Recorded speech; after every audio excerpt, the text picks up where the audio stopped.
In numerical analysis, a quadrature rule is an approximation of the definite integral of a function, usually stated as a weighted sum of function values at specified points within the domain of integration. An endpoint Gaussian quadrature rule, named after Carl Friedrich Gauss, is a quadrature rule constructed to yield an exact result for polynomials of degree 2n-1 or less by a suitable choice of the points xi and weights y for I equals 1. The domain of integration for such a rule is conventionally taken as -1, 1. So the rule is stated as Gaussian quadrature as above will only produce accurate results if the function f is well approximated by a polynomial function within the range -1, 1. The method is not, for example, suitable for functions with singularities. However, if the integrated function can be written as, where g is approximately polynomial and omega is known, then alternative weights and points that depend on the weighting function omega may give better results, where common weighting functions include n. It can be shown that the evaluation points xi are just the roots of a polynomial, belonging to a class of orthogonal polynomials. Gauss-Legendre quadrature. For the simplest integration problem stated above, i.e., with the associated polynomials are Legendre polynomials, Pn, and the method is usually known as Gauss-Legendre quadrature, with the nth polynomial normalized to give Pn equals 1, the ith Gauss node, xi, is the ith root of Pn. Its weight is given by some low-order rules for solving the integration problem are listed below. Change of interval. An integral over a, b must be changed into an integral over -1, 1 before applying the Gaussian quadrature rule. This change of interval can be done in the following way. Applying the Gaussian quadrature rule then results in the following approximation. Other forms. The integration problem can be expressed in a slightly more general way by introducing a positive weight function omega into the integrand, and allowing an interval other than -1, 1. That is, the problem is to calculate for some choices of a, b, and omega. For a equals -1, b equals 1, and omega equals 1, the problem is the same as that considered above. Other choices led to other integration rules. Some of these are tabulated below. Equation numbers are given for Abramowitz and Stegun. Fundamental theorem: let Pn be a non-trivial polynomial of degree n such that if we pick the n nodes xi to be the zeros of Pn, then there exist n weights y which make the Gauss quadrature computed integral exact for all polynomials h of degree 2n-1 or less. Furthermore, all these nodes xi will lie in the open interval. The polynomial Pn is said to be an orthogonal polynomial of degree n associated to the weight function omega. It is unique up to a constant normalization factor. The idea underlying the proof is that, because of its sufficiently low degree, h can be divided by to produce a quotient q of degree strictly lower than n, and a remainder r of still lower degree, so that both will be orthogonal to, by the defining property of. Thus, because of the choice of nodes xi, the corresponding relation holds also. The exactness of the computed integral for then follows from corresponding exactness for polynomials of degree only n or less. General formula for the weights can be expressed as where is the coefficient of n. To prove this, note that using Lagrange interpolation one can express r in terms of as because r has degree less than n and is thus fixed by the values it attains at n different points.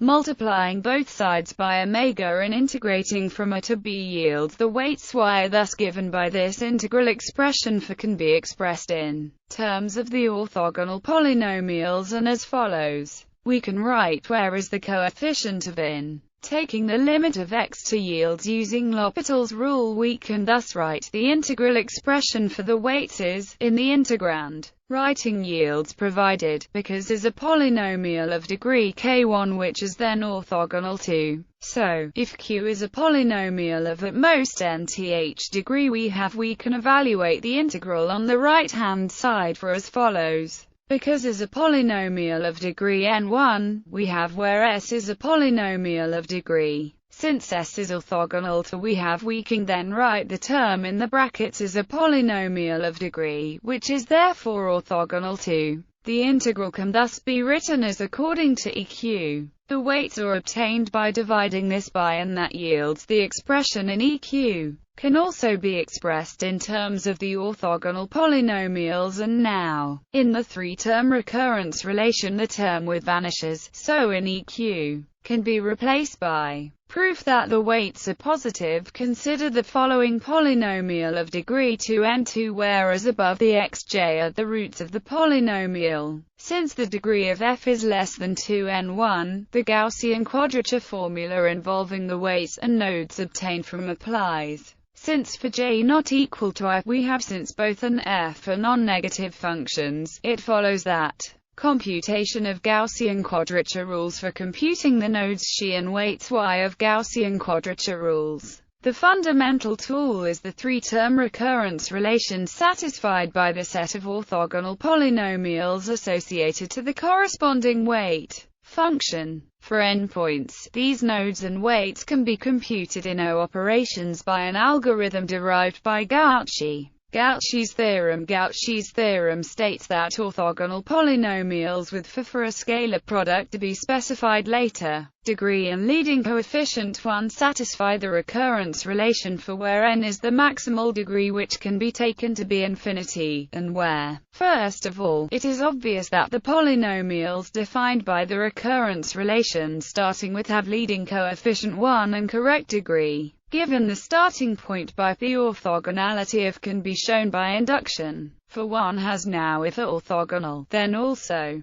because in all scalar products vanish except for the first one and the one where meets the same orthogonal polynomial. Therefore, however, if the scalar product satisfies, the recurrence relation reduces to a three-term recurrence relation. For is a polynomial of degree less or equal to r-1. On the other hand, is orthogonal to every polynomial of degree less or equal to r-1. Therefore, one has n for s less than r-1. The recurrence relation then simplifies to or where. The Golub-Welch algorithm. The three-term recurrence relation can be written in the matrix form where is the th standard basis vector, i.e., and J is the so-called Jacobi matrix. The zeros of the polynomials up to degree n which are used as nodes for the Gaussian quadrature can be found by computing the eigenvalues of this tridiagonal matrix. This procedure is known as Golub-Welch algorithm. For computing the weights and nodes, it is preferable to consider the symmetric tridiagonal matrix with elements J in a similar matrices and therefore have the same eigenvalues. The weights can be computed from the corresponding eigenvectors. If is a normalized eigenvector associated to the eigenvalue xj, the corresponding weight can be computed from the first component of this eigenvector, namely, where is the integral of the weight function c, for instance. For further details, error estimates. The error of a Gaussian quadrature rule can be stated as follows. For an integrand which has 2n continuous derivatives, for some xi where Pn is the monic orthogonal polynomial of degree n and where in the important special case of omega equals 1, we have the error estimate store and bullish remark that this error estimate is inconvenient in practice, since it may be difficult to estimate the order 2n derivative, and furthermore the actual error may be much less than a bound established by the derivative. Another approach is to use two Gaussian quadrature rules of different orders, and to estimate the error as the difference between the two results. For this purpose, Gauss-Kronrod quadrature rules can be useful. Gauss-Kronrod rules if the interval a, b is subdivided. The Gauss evaluation points of the new subintervals never coincide with the previous evaluation points, and thus the integrand must be evaluated at every point. Gauss-Kronrod rules are extensions of Gauss quadrature rules generated by adding n+1 points to an endpoint rule in such a way that the resulting rule is of order 2n+1. This allows for computing higher-order estimates while reusing the function values of a lower-order estimate. The difference between a Gauss quadrature rule and its Cronrod extension are often used as an estimate of the approximation error. Gauss-Lobato rules, also known as Lobato quadrature, named after Dutch mathematician Roel Lobato. It is similar to Gaussian quadrature with the following differences. The integration points include the endpoints of the integration interval. It is accurate for polynomials up to degree 2n3, where n is the number of integration points. Lobato quadrature of function f on interval -1, 1. Abscisses. She is the Saint zero of weights. Remainder. Some of the weights are